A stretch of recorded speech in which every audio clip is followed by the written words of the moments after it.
حضرت جبریل علیہ السلام دن کے وقت وحی لے کر نبی پاک صلی اللہ علیہ وسلم کے پاس آ گئے اور ان کی ساری پلاننگ سے آگاہ کیا اور فرمایا کہ آج کی رات آپ نے اپنے بستر پہ نہیں سونا اور آج کی رات آپ نے اپنا ہجرت کا سفر شروع کرنا ہے۔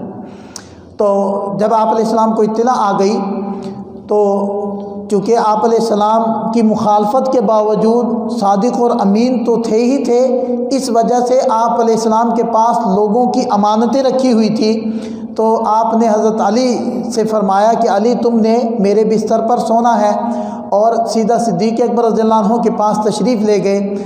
حضرت صدیق اکبر اور حضرت علی ان دونوں حضرات کو نبی پاک صلی اللہ علیہ وسلم نے روکا ہوا تھا۔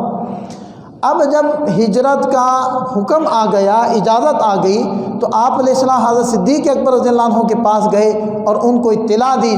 تو حضرت صدیق اکبر نے عرض کیا کہ یا رسول اللہ کیا مجھے بھی ساتھ آنے کی اجازت ہے؟ تو آپ علیہ السلام نے فرمایا ہاں آپ کو بھی ساتھ آنے کی اجازت ہے۔ تو اس پر صدیق اکبر نے فرمایا کہ میں نے 2 اونٹنیاں کچھ مہینوں سے خریدی ہوئی تھی اور ان کو کیکر کے پتے کھلا رہا تھا، تیار کر رہا تھا اسی دن کے لیے، تو 1 اونٹنی میری طرف سے آپ کی خدمت کے لیے حاضر ہے۔ تو نبی پاک صلی اللہ علیہ وسلم نے فرمایا ابو بکر فری میں نہیں لوں گا، مدینہ جا کر میں اس کی قیمت تمہیں دوں گا۔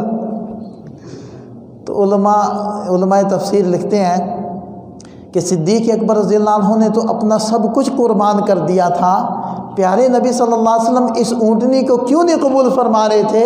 تو انہوں نے جواب دیا اصل میں ہجرت کے سفر کا اجر اتنا بڑا تھا کہ نبی پاک صلی اللہ علیہ وسلم چاہتے تھے کہ میرے حصے کا اجر ابو بکر کی طرف نہ جائے، میرے پاس ہی رہے۔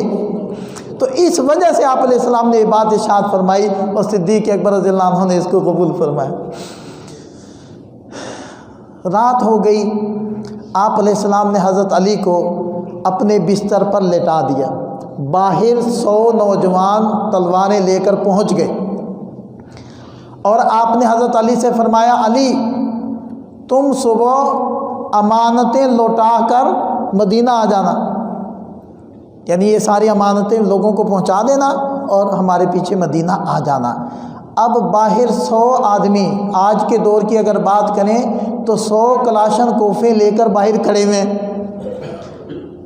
ہمیں اگر پتہ چل جائے کہ چھت پر چور ہے اور ہے بھی خالی ہاتھ تو کیا خیال ہے ہمارے دل پر کیا گزرے گی؟ ہے بھی خالی ہاتھ لیکن اس کا رعب اور خوف اتنا ہوگا کہ ہماری نیند اڑ جائے گی، اور باہر 100 بندے کلاشن کوفے لے کر اس زمانے کی تلواریں لے کر کھڑے ہیں، اور حضرت علی رضی اللہ عنہ بستر نبوت پر دراز ہو گئے، چادر اوپر کی اور سو گئے۔ کیوں؟ اس لیے کہ ان کو زبان نبوت پر یقین تھا کہ جب میری سرکار نے میرے محبوب صلی اللہ علیہ وسلم نے یہ فرما دیا علی امانتیں واپس کر کے مدینہ آ جانا، تو اس کا مطلب ہے کہ میں مدینہ پہنچوں گا اور یہ کفار میرا بال بھی بیکا نہیں کر سکتے۔ زبان نبوت پر اعتماد کی وجہ سے انہوں نے یقین کر لیا یہ میرا کچھ نہیں بگاڑ سکتے، اور اسی یقین کی وجہ سے بے غم ہو گئے اور بستر پر لیٹ کر سو گئے۔ اب حضرت علی بستر پر لیٹے ہیں، آپ علیہ السلام باہر نکلے، وَجَعَلْنَا مِن بَيْنِ أَيْدِيهِمْ سَدًّا وَمِنْ خَلْفِهِمْ سَدًّا فَأَغْشَيْنَاهُمْ فَهُمْ لَا يُبْصِرُونَ۔ یہ آیات پڑھ رہے ہیں اور ریت ان کے سروں پر ڈالتے ہوئے آپ علیہ السلام تشریف لے گئے۔ ان سے ہٹ کر ایک صاحب وہاں سے گزر رہے تھے، اس نے ان کو کہا ان نوجوانوں کو کیوں کھڑے ہوئے ہیں؟ انہوں نے کہا محمد اندر ہے، ان کو قتل کرنا ہے۔ انہوں نے کہا وہ تو اندر نہیں، وہ تو چلے گئے۔ انہوں نے کہا چلے کیسے گئے؟ ہم یہاں کھڑے ہیں، ہم میں سے کیسے چلے گئے؟ وہ جا ہی نہیں سکتے۔ انہوں نے کہا بے وقوف ہو، تمہارے سر پر مٹی ڈالتے ہوئے گزر گئے۔ انہوں نے ہاتھ پھیرا تو سر پہ مٹی۔ انہوں نے کہا نہیں اندر ہے، جہاں کر دیکھا تو لیٹے ہوئے ہیں، کہتے اندر ہی ہے۔ صبح جب جا کر اٹھایا دیکھا تو حضرت علی محمد کہاں ہے؟ حضرت علی رضی اللہ عنہ فرمان لگے کہ باہر تم کھڑے تھے پوچھتے مجھے ہو۔ اب اس بندے کی بات ذہن میں آئی، ہو وہ جو رات کہہ رہا تھا نا کہ وہ تو گزر گئے ہیں، وہ سچ کہہ رہے تھے۔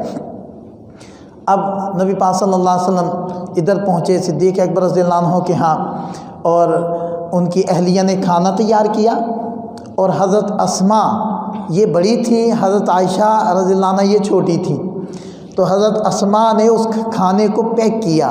پیک کرنے کے لیے شاپر تو تھے نہیں، نہ باکس تھے، انہوں نے اپنا دوپٹہ پھاڑ کر ایک سے کھانا باندھا اور دوسرے سے شاید پانی باندھا، تو بہرحال دوپٹے کے 2 ٹکڑے کر دیے۔ اسی مناسبت سے نبی پاک صلی اللہ علیہ وسلم نے ان کا نام رکھ دیا ذات النطاقین، دو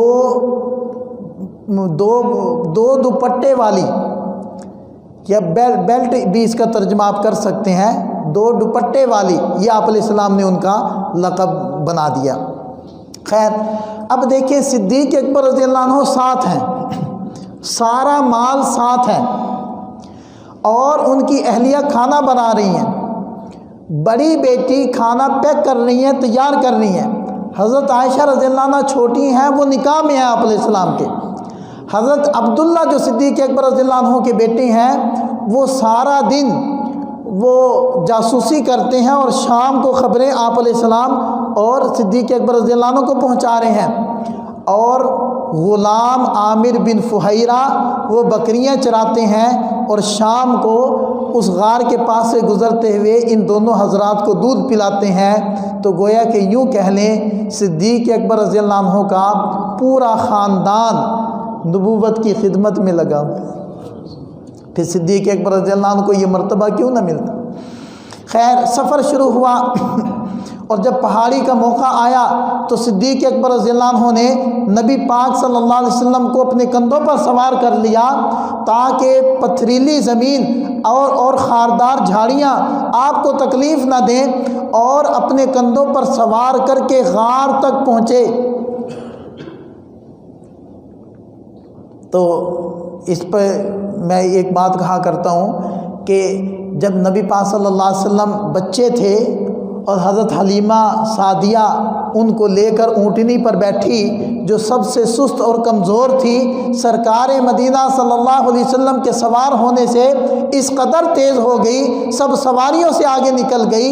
اور جب مدینہ طیبہ میں حضرت طلحہ رضی اللہ عنہ کے سست گھوڑے پر سرکار صلی اللہ علیہ وسلم بیٹھے تو وہ گھوڑا اس قدر چست ہو گیا کہ سب سے آگے نکل گیا۔ تو جب سرکار حضرت صدیق اکبر رضی اللہ عنہ کے کندھوں پر بیٹھیں گے تو صدیق اکبر پیچھے رہیں گے، وہ سب صحابہ سے آگے نہیں نکلیں گے۔ اسی لیے جب کسی نے کہا کہ یا رسول اللہ آپ اپنے بعد اپنا خلیفہ مقرر کر دیجئے، تو سرکار نے ارشاد فرمایا جب تک صدیق میری امت میں ہے مجھے امید نہیں کہ میری امت صدیق کے علاوہ کسی اور کا انتخاب کرے گی۔ تو غار میں پہنچے اور اس کی صفائی کی، پھر سرکار سے عرض کیا کہ یا رسول اللہ تشریف لائے، اور ایک سوراخ پر ایڑی رکھ لی جس پر سانپ نے ڈسا اور آپ علیہ السلام نے لعاب مبارک لگایا اور درد ٹھیک ہو گیا۔ اگلے دن مشرکین تعاقب میں پہنچ گئے اور ان کے پاؤں صدیق اکبر رضی اللہ عنہ دیکھ رہے ہیں، گھبرا کر کہنے لگے یا رسول اللہ یہ تو آ گئے۔ سرکار نے ارشاد فرمایا لا تحزن ان اللہ معنا، اے میرے دوست فکر نہ کرو، اللہ ہمارے ساتھ ہے، یہ ہمارا کچھ نہیں بگاڑ سکتے۔ اور واقعتاً وہ اس غار کے دہانے پر پہنچ کر واپس ہو گئے اور کہنے لگے یہاں تو جالا تنا ہوا ہے، کبوتری نے انڈے دیے ہوئے ہیں، اگر وہ جاتے تو جالا ٹوٹتا، انڈے پھوٹتے، اور ان کے دماغ میں یہ نہیں آیا کہ پاؤں کے نشانات یہاں تک آتے ہیں، ایک مربع جھانک کر تو دیکھ لیں۔ عقل بھی کس کے قبضے میں ہے؟ اللہ کے قبضے۔ وہاں سے واپس ہو گئے۔ 3 دن کے بعد نبی پاک صلی اللہ علیہ وسلم نے جو عبداللہ نامی ایک کافر تھا اس کو رہبری کے لیے اپنے ساتھ لیا ہوا تھا، اس کے ذمے تھا کہ 3 دن بعد اس غار کے پاس اونٹنیاں لے کر آ جائے۔ تو وہ 3 دن بعد وہاں پہنچ گیا اور وہاں سے پھر سرکار دو عالم صلی اللہ علیہ وسلم نے مدینہ طیبہ کی طرف سفر شروع کر دیا۔